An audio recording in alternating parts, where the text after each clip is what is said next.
Huenda ndoto ya masomo ya Ruth Sitati wa umri wa miaka 12 ikazima iwapo hatafanikiwa kupata mfadhili wa masomo yake baada ya kukosa karo na mahitaji ya kumwezesha kujiunga na kidato cha kwanza katika shule ya upili ya wasichana ya Kamusinga, eneo bunge la Kimilili.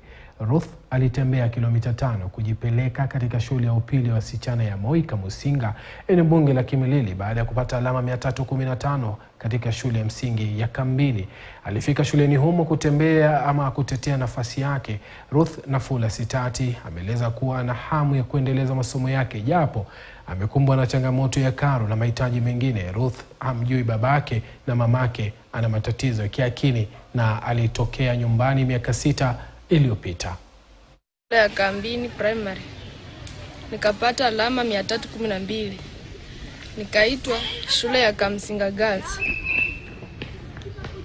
Na sasa naishi na ango yangu lakini hajiwezi. Mama yangu ako na mental problem. Baba yangu simjui. Na sasa sina fee. Napenda kusoma. Nimetaka kuja shule nisome lakini sasa sijiwezi. Sina kitu chochote. Uniform sina, kila kitu sina. Lakini niko tu hapa na barua peke yake. So I asked her, who is going to pay your fees?